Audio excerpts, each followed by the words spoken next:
My name is Pat O'Connor. I'm the broker owner of the Veritas Real Estate Group. We're located in Coral Springs, Florida.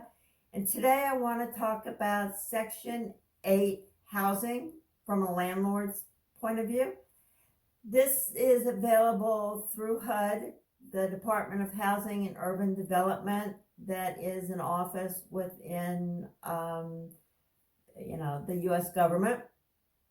And they will pay either all of the rent or the majority of the rent for qualifying low-income individuals, seniors, or disabled who are members of the Housing Voucher program. There is a long waiting list, so the individuals who do qualify tend to obey the rules because they don't want to get kicked out. Typically, HUD will require that they pay 30 to 40% of their income towards the rent, and then they will make up the difference.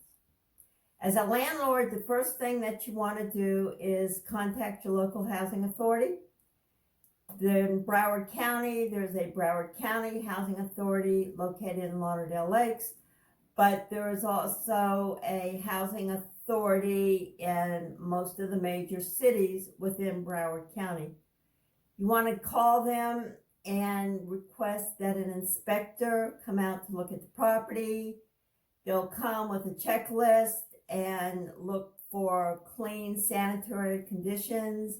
Every window must have a screen on it, locks on the doors, windows open, that type of thing. Once your home's approved, then you have to go look for a tenant. One of the major places to post a listing is gosection8.com. Posting is free. If you want to add more photos, then you pay a small fee.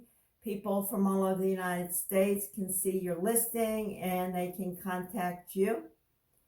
And you can choose someone and have them come in and you can interview them the same way that you would do any tenant. You can have an application form, have them fill out their income, which you can verify, do a criminal background check on anyone in the property, prospective tenant who is over 18 years old. Go in, you might request that you come to their current residence and interview them there, and you can check out how they're keeping their current residence. So if you have someone, they like the place, you like them, they can fill out the standard lease. You will put down the rent.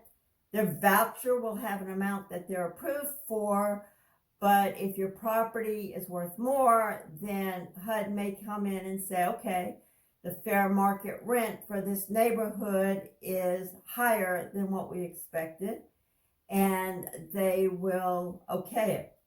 Otherwise, the tenant would have to make up the difference, or you'll have to drop the rental price. You can, if they say, no, the rent's too high, you can submit comparables that are available through the MLS if you're a realtor or you know a realtor. Recent rentals in that area, what they rented for, and submit them to the housing authority, and they can say, okay. Fair market rents tend to be fairly high. I live in Coral Springs, and in my particular zip code, a 3-bedroom, single-family house, the fair market rent was $2,600 roughly, and a 4-bedroom was $2,900.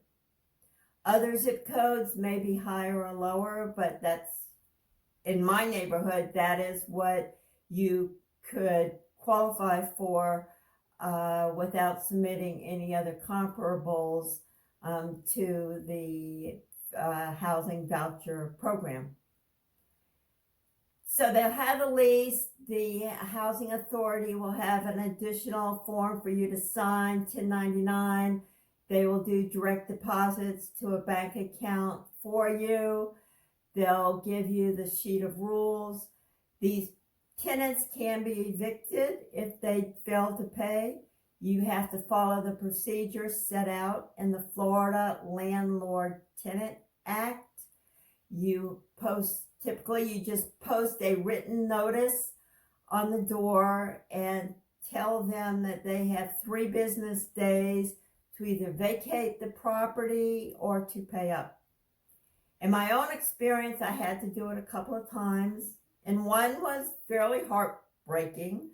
It was December, and the woman had small children, and she wanted to use her rent money to buy the kids Christmas presents. So you're going to run into this. You have to decide what you're going to do in those situations. Yeah, it's tough.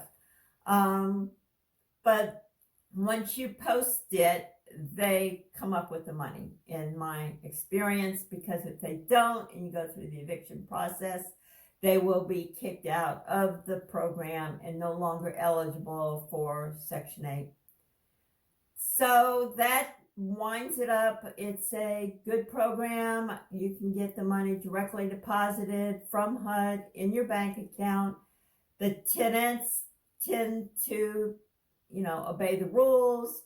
And according to HUD, most of the tenants stay in the property 7 to 8 years, which may be longer than conventional tenants. Again, you can screen them, do the background screen, check with, ask for previous landlord references, check with previous landlords.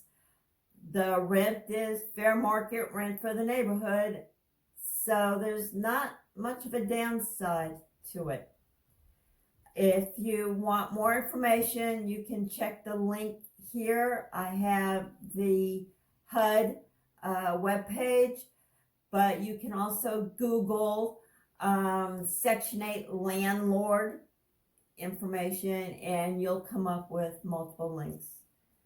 All right, I think that does it for this week. Thank you. Bye.